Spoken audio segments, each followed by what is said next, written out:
अब छ पालो हाम्रो क्वेशन नम्बर 17 को है त। र क्वेशन नम्बर 17 मा के भनेको छ क्वेशनले हेरौं। ठीक छ। सो क्वेशनले भनेको छ in figure I is taken as reference axis and V is potential है। ए नम्बरमा भनेको छ which type of circuit is this है, यो कुन टाइपको सर्किट हो। बी मा भनेको छ draw sine wave showing current and potential है। सो एउटा साइन वेभ यानी कि वेभ डायग्राम चाहिँ क्वेशनले वेभ डायग्राम ड्रा गर्न भनेको छ जसले करेन्ट र पोटेन्शियललाई देखाउन सकोस्। र सी मा छ find impedance of the circuit है, त्यो सर्किटको इम्पिडेन्स कति हुन्छ भनेर क्याल्कुलेट गर्नु छ है त। ल so which type of circuit is this है भनेपछि हामीसँग के छ त, यहाँ चाहिँ फेज डायग्राम छ है। सो फ्रम क्वेशन है, फ्रम क्वेशन सो क्वेशनमा क्लियर के हुन्छ भनेपछि यसमा करेन्टलाई भोल्टेजले लिड गर्दैछ है, करेन्टलाई भोल्टेजले लिड गर्दैछ। र मैले तिमीहरूलाई एउटा फर्मुला दिएको थिएँ है, त्यो फर्मुला थियो CI/VIL है। सो कसमा कसले कसलाई लिड गर्छ भनेर थाहा पाउनको लागि तिमीहरूले सिभिल भन्ने फर्मुला याद गर्ने भनेको थिए है। ल सो सिभिल CI/VIL भन्ने फर्मुलाको मिनिङ हो क्यापासिटरमा करेन्टले भोल्टेजलाई लिड गर्छ, जुन अगाडि आउँछ है त्यसले लिड गर्ने हो। सो क्यापासिटरमा करेन्टले भोल्टेजलाई लिड गर्छ है। त्यसैगरी VIL मा L भनेको इन्डक्टर हो है, इन्डक्टरमा चाहिँ V ले I लाई लिड गर्छ, इन्डक्टरमा V ले I लाई लिड गर्छ है। सो V ले I लाई लिड गर्दैछ, यसको मतलब यो चाहिँ फेज डायग्राम एउटा इन्डक्टिभ सर्किटको लागि हो है। कस्तो सर्किटको लागि हो, इन्डक्टिभ सर्किटको लागि हो। ल सो हामी के लेख्न सक्छौं फ्रम क्वेशन है, voltage is leading current है, voltage is leading current by phase angle 90 degree है। so given circuit is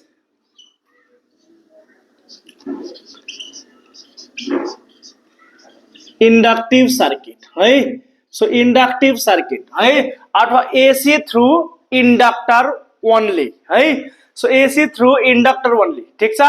ल सो अब एसी थ्रू इंडक्टर ओन्ली भनेको हामीले म्युचुअल इंडक्शन, हामीले इलेक्ट्रोमैग्नेटिक इंडक्शनमा इंडक्टर को बारेमा चाहिँ पढाएको छ। र त्यहाँ के पढाएको छ भनेपछि इंडक्टर प्योर इंडक्टर हुँदैन है, ठीक छ, आइडियल इंडक्टर हुँदैन। सो आइडियल इंडक्टर भनेको जसको इंडक्टेन्स मात्रै होस्, कुनै पनि रेसिस्टेन्स नहोस्। सो इंडक्टर भनेको पनि अ काइन्ड अफ कोइल नै हो है। सो एउटा कोइल नै हो, इंडक्टर भनेको सोलेनोइड फर्ममा हुन्छ है। सो कुनै पनि कोइलको है केही न केही रेसिस्टेन्स हुन्छ है, त्यसैले आइडियल इंडक्टर हुँदैन। सो प्र्याक्टिकल इंडक्टर को केही न केही रेसिस्टेन्स हुनाले यो सर्किटलाई हामी एलआर सर्किट नाम दिन सक्छौं है। अथवा तिमीहरूले एसी थ्रू इंडक्टर ओन्ली लेखा छ भने पनि मैले राइट गरिदिएको छु है। अब इंडक्टर ओन्ली भनेको प्र्याक्टिकल इंडक्टर सँग त आफै रेसिस्टेन्स हुन्छ है। सो त्यो भएको हुनाले त्यसलाई पनि राइट गरिदिएको छु। अदरवाइज चाहिँ हाम्रो यसलाई हामी के नाम दिन सक्छौं, एलआर सर्किट है। अदरवाइज यसलाई हामी के नाम दिन सक्छौं, एलआर सर्किट ठीक छ।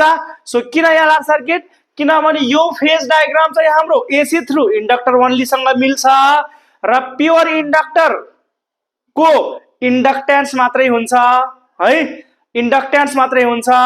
सो इंडक्टेन्स मात्रै हुने इंडक्टर भनेको आइडियल हो, जुन प्र्याक्टिकल एक्जिस्ट हुँदैन। र प्र्याक्टिकल इंडक्टर को केही न केही रेसिस्टेन्स हुनाले एलआर सर्किट चाहिँ हामी यसलाई नाम दिन सक्छौं है।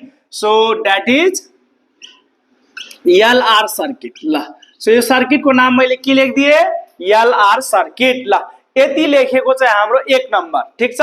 सो अब तिमीले डाइरेक्ट एलआर सर्किट लेख्नु भन्दा पनि केही न केही एक्सप्लेन गरेर लेख्दा राम्रो हुन्छ, ठीक छ। ल सो एलआर सर्किट हो, यो चाहिँ हाम्रो 1 नम्बरको क्वेशन भयो है त। ल अनि त्यसपछि अब बी नम्बरमा चाहिँ के भनेको छ, draw sine wave showing current and potential है। करेन्ट र पोटेन्शियल को चाहिँ साइन वेभ क्याल्कुलेट गर्नु छ, वेभ डायग्राम खिच्नु छ, ठीक छ। सो वी नो, हामीले के पढाएको छ, वी नो। ल सो यदि हामीले ईएमएफ को value equals to E nought sine omega T है। So RMS value of alternating EMF, ठीक छ। यो चाहिँ हाम्रो के हो त, RMS value of alternating EMF है, अल्टरनेटिङ ईएमएफ, ठीक छ। ल सो अनि आई को भ्यालु है, आई को भ्यालु हुन्छ हाम्रो I nought sine omega T minus pi by 2 हुन्छ है। आई को भ्यालु कति हुन्छ, I nought sine omega T minus pi by 2 हुन्छ है। ल सो क्लासमा मैले ईएमएफ लाई, भोल्टेजलाई ई लेखेको छु, क्वेशनमा भी भनेको छ, त्यसैले म पनि ई लाई भी नै लेख्छु। सो भी इक्वल्स टु कति हुने भयो, V equals to V nought sine omega T है त।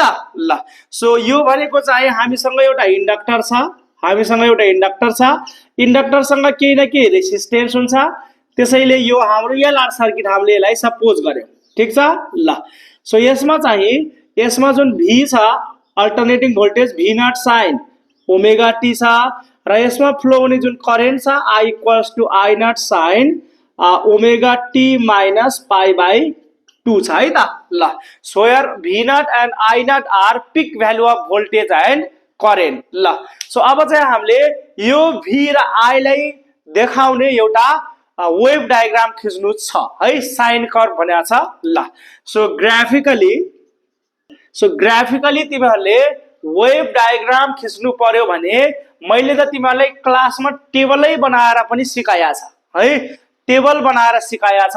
कसरी सिकाया छ भनेपछि, सो एक साइडमा चाहिँ तिमीहरूले करेन्ट राख्ने है, एक साइडमा करेन्ट राख्ने, अर्को साइडमा के राख्ने त, भोल्टेज राख्ने है। सो एक साइडमा करेन्ट, एक साइडमा भोल्टेज राखेर मजाले तिमीहरूले ग्राफ खिच्न सक्छौ है त। ल सो तर यदि थाहा छैन भने मैले तिमीहरूलाई क्लासमा टेबल बनाएर सिकाया थिए है। सो टेबल बनाएर सिकाया थिए मैले।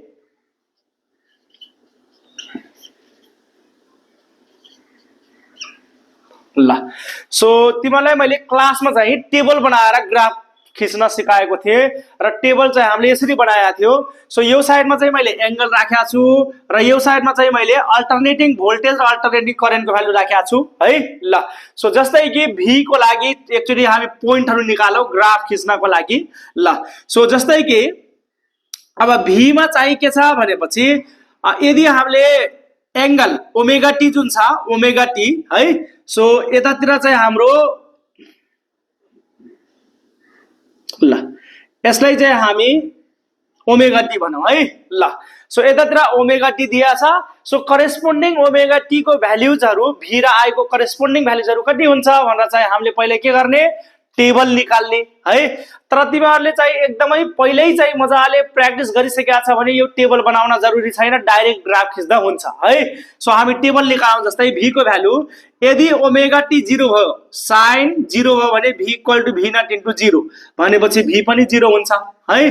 ल त्यसैगरी यदि ओमेगा टी को ठाउँमा पाई बाई 2 भनेको 90 भयो भने चाहिँ V equal to V nought sine 90, sine 91, त्यसैले भी इक्वल टु कति हुन्छ, भी नट हुन्छ।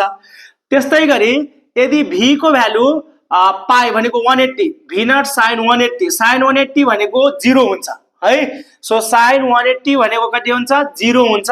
सो भी नट इन्टु 0 फेरि पनि 0 हुन्छ है। त्यस्तैगरी यदि ओमेगा टी को ठाउँमा हामीले 3 पाई बाई 2 भनेको 270 राख्यौं है। सो 270 राख्यौं भने हाम्रो चाहिँ के हुन्छ, V equal to V nought sine 270, sine 270 भनेको -1 हुन्छ है। सो भी नट इन्टु -1 कति हुन्छ माइनस भी नट हुन्छ। त्यसै गरी यदि ओमेगा टी को ठाउँमा 2 पाई राख्यो भने V nought sine 2 pi, so sine 2 pi भनेको साइन 360 कति हुन्छ फेरि पनि 0 हुन्छ है। सो रिमेम्बर एउटा कुरा याद गर्ने, साइन n पाई को भ्यालु 0 हुन्छ, साइन n पाई को भ्यालु जहिले पनि के हुन्छ 0 हुन्छ।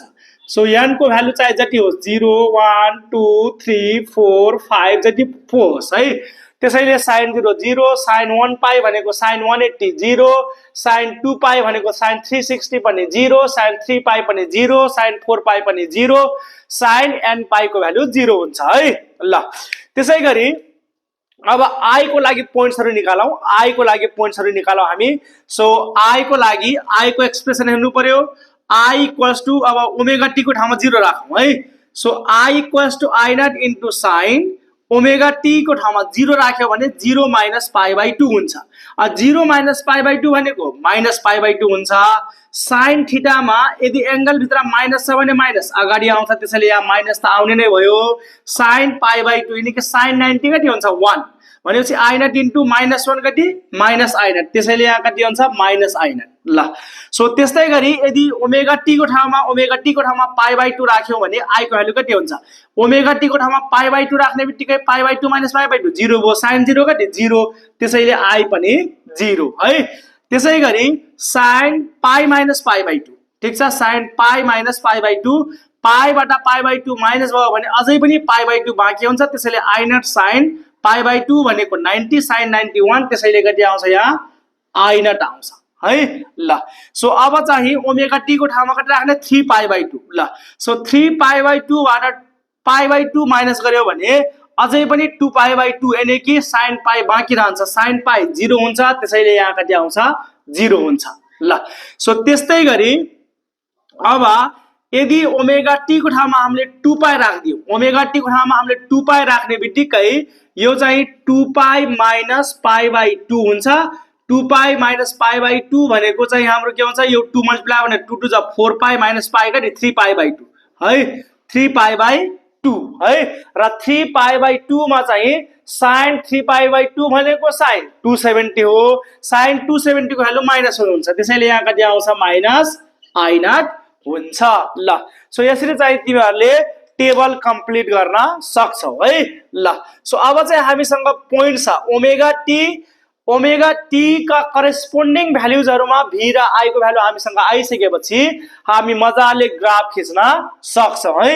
सो एउटामा करेन्ट देखाउने है, सो करेन्ट भनिरहेको छु, यो एकतिर चाहिँ हाम्रो एंगल छ ओमेगा टी है, र अर्कोतिर चाहिँ हाम्रो के छ त भोल्टेज छ है। सो अल्टरनेटिङ भोल्टेज छ, एकतिर ओमेगा टी भर्सेस भी को ग्राफ खिच्नु पर्यो भने हामी पालै पालो खिचौं, जस्तै कि पहिला भी को ग्राफ खिचौं। सो ओमेगा टी 0 हुँदाखेरि यो पनि 0 छ है। सो ओमेगा टी 0 हुँदाखेरि भोल्टेज पनि 0 है। ल त्यसै गरी ओमेगा टी पाई बाई 2 हुँदाखेरि V equal to V nought भनेको maximum value of voltage, peak voltage. So pi by 2 हुँदाखेरि भी को भ्यालु मैक्सिमम छ है त। ल सो मैक्सिमम भनेको यो हो, ठीक छ। यसलाई चाहिँ हामीले कति बुझ्ने, यसलाई चाहिँ हामीले भी नट बुझ्ने, ठीक छ। ल सो यो साइडमा भी और आई लेखे मैले फरक ग्राफ खिच्नु भन्दा पनि भी र आई को ग्राफ एउटैमा खिच्न चाहन्छु, त्यसैले यतातिर ओमेगा टी र यतातिर चाहिँ भोल्टेज और करेन्ट, ठीक छ। ल सो ओमेगा टी 0 हुँदाखेरि भोल्टेज पनि 0, ओमेगा टी पाई बाई 2 हुँदाखेरि voltage maximum, omega T pi हुँदाखेरि फेरि भोल्टेज 0, यहाँ 0 आयो। सो त्यसै गरी 3 पाई बाई 2 हुँदाखेरि माइनस भी नट भनेको चाहिँ तलतिर हुनु पर्यो है। ओरिजिन भन्दा ओ भन्दा रेफरेन्स पोइन्ट भन्दा तलतिर भनेको मानौ कि यो जति छ यो पनि त्यतिकै हुनु पर्यो, लगभग यति। ल सो ठ्याक्कै हुनु पर्छ भन्ने त छैन है, तर ग्राफको नेचर चाहिँ मिल्नु पर्यो है। माइनस भी नट अनि 2 पाई हुँदाखेरि पनि कति छ 0 छ। ल सो अब हामीले यो सबै पोइन्टहरुलाई यदि जोड्यौं भने यस्तो किसिमको ग्राफ बन्छ है त। ल सो यस्तो किसिमको ग्राफ बन्यो, ठीक छ। यो ग्राफ कसको हो, यो ग्राफ हो V equals to V nought sine omega T को है त। ल सो त्यस्तै गरी यदि हामीले आई को लागि चाहिँ ग्राफ खिच्नु पर्यो भने यसमै खिचे मैले, ओमेगा टी 0 हुँदाखेरि आई को भ्यालु माइनस आई नट छ है। आई को भ्यालु कति छ माइनस आई नट भनेको मतलब आई को पिक भ्यालु छ तर नेगेटिभ छ त्यसैले हामी चाहिँ के गरे त मैले यहाँ कन्सिडर गरे यो भनेको कति हो त माइनस आई नट ठीक छ। आई को भ्यालु म्याक्सिमम छ तर नेगेटिभ डाइरेक्सनमा छ है ल। सो पाई बाइ 2 हुँदाखेरि 0 पाई बाइ 2 हुँदाखेरि आई को भ्यालु 0 छ है ल। सो त्यस्तै गरी म यसलाई रेडले रिप्रेजेन्ट गर्दै छु है आई को ग्राफलाई ल। त्यस्तै गरी पाई हुँदाखेरि आई नट छ है। पाई हुँदाखेरि आई को भ्यालु के छ त म्याक्सिमम छ ठीक छ। सो आई को भ्यालु म्याक्सिमम छ यो भनेको हाम्रो कति बुझ्ने आई नट है ल। भोल्टेज भन्दा करेन्ट अलिक कम हुन्छ सो आई नट ठीक छ। त्यसै गरी 3 पाई बाइ 2 हुँदाखेरि फेरि 0 छ है र 2 पाई मा हुँदाखेरि फेरि के छ त हाम्रो माइनस आई नट छ है माइनस आई नट छ है त ल। सो यसरी चाहिँ तिमीले यदि सबै पोइन्टहरुलाई जोड्यौ भने यस्तो किसिमको ग्राफहरु आउँछ है। सो यस्तो किसिमको ग्राफ आउँछ ठीक छ ल। सो यो जुन ग्राफ छ यो ग्राफ चाहिँ हाम्रो I equals to I nought sine omega T minus pi by 2 को ग्राफ है ल। सो यसमा अब ध्यान दिनुपर्ने कुरा के हो भनेपछि यसमा भोल्टेज र करेन्ट सेम फेजमा छैनन् है। भोल्टेज र करेन्ट सेम फेजमा छैनन्। भोल्टेज जुन पोइन्टमा भोल्टेज म्याक्सिमम जुन पोइन्टमा भोल्टेज 0 छ त्यो पोइन्टमा करेन्ट म्याक्सिमम छ नेगेटिभ डाइरेक्सनमा। जुन पोइन्टमा भोल्टेज चाहिँ म्याक्सिमम छ त्यो पोइन्टमा करेन्ट 0 भइराखेको छ है। सो फेरि जुन पोइन्टमा भोल्टेज 0 छ त्यो पोइन्टमा करेन्ट म्याक्सिमम छ है भनेको मतलब यिनीहरू एउटै फेजमा छैनन्। भोल्टेज चाहिँ करेन्ट भन्दा 90 डिग्रीले अगाडि छ है ल। सो अब तिमीहरूले एउटा सम्झिनु पर्ने कुरा के हो भनेपछि तिनीहरू सेम फेजमा छैनन्। जुन पोइन्टमा भोल्टेज म्याक्सिमम छ त्यो पोइन्टमा करेन्ट मिनिमम छ। जुन पोइन्टमा भोल्टेज मिनिमम छ त्यो पोइन्टमा करेन्ट म्याक्सिमम छ। यहाँ चाहिँ 0 हुँदाखेरि यो म्याक्सिमम छ नेगेटिभ डाइरेक्सनमा। यहाँ चाहिँ के छ त यहाँ चाहिँ हाम्रो करेन्ट 0 भयो तर भोल्टेज हेर्दा भोल्टेज यसको सिधै माथि म्याक्सिमम छ। यो पोइन्टमा चाहिँ हाम्रो भोल्टेज 0 भयो तर करेन्ट म्याक्सिमम हुन पुग्यो है। यो पोइन्टमा चाहिँ हाम्रो करेन्ट 0 हुन पुग्यो तर भोल्टेज के छ हाम्रो म्याक्सिमम छ। यो पोइन्टमा चाहिँ हाम्रो भोल्टेज 0 हुन पुग्यो तर करेन्ट फेरि नेगेटिभ डाइरेक्सनमा माइनस करेन्ट नेगेटिभ डाइरेक्सनमा म्याक्सिमम छ है। सो यो सबै कुराहरू तिमीहरूले विचार गरेर बनाउनु पर्ने हुन्छ है त ल। सो अब तिमीहरूले एकदमै क्लियरसँग बुझ्या होला कि कसरी चाहिँ यो वेभ डायग्राम कसरी आएको रहेछ है। सो यो वेभ डायग्राम चाहिँ हाम्रो यो एलआर सर्किटको लागि अब इन्डक्टिभ सर्किटमा v equals to v nought sine omega T र करेन्टलाई भोल्टेजले लिड गर्ने हुनाले v nought sine omega T minus pi by 2 भनेको करेन्टलाई पाई बाई 2 ले पछाडि पार्दिने माइनस गरिदिने हैन। सो v र i को भ्यालु निकाल्ने करेस्पोन्डिङ ओमेगा टी मा है। सो 90 को डिफरेन्स लिएर पहिला पोइन्ट निकाल्ने। पोइन्ट निकालिसकेपछि एक साइडमा एंगल ओमेगा टी एक साइडमा भोल्टेज अथवा करेन्ट राखेर के निकाल्दिने त एन्सर निकाल्दिने है। सो यदि तिमीहरूलाई थाहा छ भने यो ग्राफ नबनाएर पनि तिमीले डाइरेक्ट बनाउन सक्छौ है त ल। सो यसरी चाहिँ तिमीहरूले खिच्यौ भने यसको चाहिँ हाम्रो 2 नम्बर आउँछ र यो फिगरको नाम हो वेभ फर्म है। वेभ फर्म अफ एसी है। एसी भनेको alternating current and alternating voltage दुईटै बुझ्नु पर्छ है त ल। सो क्वेशन नम्बर 17 को बी पनि सक्यो। अब चाहिँ हामी जान्छौं क्वेशन नम्बर 17 को सी मा। सो क्वेशन नम्बर 17 को सी मा भनेको छ find the impedance of the circuit है। सो यो सर्किटलाई हामीले के नाम दिया छ एलआर सर्किट है। एलआर सर्किट अथवा इंडक्टिव सर्किट ठीक छ ल। सो इंडक्टर को इफेक्ट बढी छ। सो हामीले इंडक्टिव सर्किट यानी कि एलआर सर्किट को इम्पिडेन्स निकाल्नु छ। सो हामी हेडिङ राखौं इम्पिडेन्स अफ एलआर सर्किट ल। सो एलआर सर्किट को इम्पिडेन्स क्याल्कुलेट गरौँ है त ल। सो एलआर सर्किट को इम्पिडेन्स क्याल्कुलेट गर्नको लागि हामीलाई फेज डायग्राम को जरुरी पर्छ है। सो फेज डायग्राम को जरुरी पर्छ।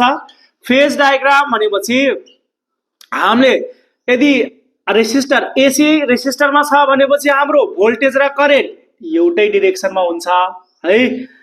भोल्टेज र करेन्ट के हुन्छ त एउटै डिरेक्सनमा हुन्छ, अर्थात सेम फेजमा हुन्छ है, सेम फेजमा हुन्छ। ठीक छ ल। सो भोल्टेज र ल so when AC passes through resistor only, voltage र करेन्ट एउटै फेजमा हुन्छ। सो यसलाई मैले ओ यत्र रिप्रेजेन्ट गरे है। यदि एसी लाई हामीले इन्डक्टरमा पास गर्यो भने हाम्रो चाहिँ के हुन्छ, भोल्टेजले करेन्टलाई लिड गर्छ है, भोल्टेजले करेन्टलाई लिड गर्छ है। कति एंगलले पाई/2 एंगलले है। सो यसलाई मैले ओ भित्र रिप्रेजेन्ट गरे है ल। सो अब भिएल र भिआर को है, भिएल र भिआर को रिजल्टेन्टलाई मैले सपोज गरे भी है, र यसलाई मैले ओसी भित्र रिप्रेजेन्ट गरे। ठीक छ ल। सो यो एंगललाई चाहिँ मैले भने कति भने, मैले भने 5। ठीक छ ल। सो फेज भनेको मतलब रिजल्टिङ भोल्टेजले करेन्टसँग कति फेज एंगल बनाएर बस्छ। ठीक छ ल। सो अब चाहिँ तिमीहरूले यदि यसमा एउटा प्यारालोग्राम कन्स्ट्रक्ट गर्यो है भने हामी यसमा चाहिँ प्यारालोग्राम ल भेक्टर एडिसन युज गर्न सक्छौं है ल। सो हामी के लेख्न सक्छौं भनेपछि फ्रम फिगर है, फ्रम फिगर एक्स्ट्रा चाहिँ तिमीहरूले यहाँ सपोर्टिभ कुराहरू के लेख्न सक्छौ, when AC passes through, AC passes through R only है, V and I are in same phase है। ठीक छ, सेम फेजमा हुन्छन् है। सो रिप्रेजेन्टेड अलोङ ओए बाट रिप्रेजेन्ट गरिएको छ है। सो त्यसै गरी when AC passes through, AC passes through inductor only, inductor only pass गरिएको छ भने V leads I by phase angle, by phase angle पाई/2 and represented by O B ल। ओ बी त रिप्रेजेन्ट गरेको छ है। अब चाहिँ के गर्ने त, let let V be the resultant है, V be the resultant of V R voltage through resistor and VL voltage through inductor है, and which is represented along OC।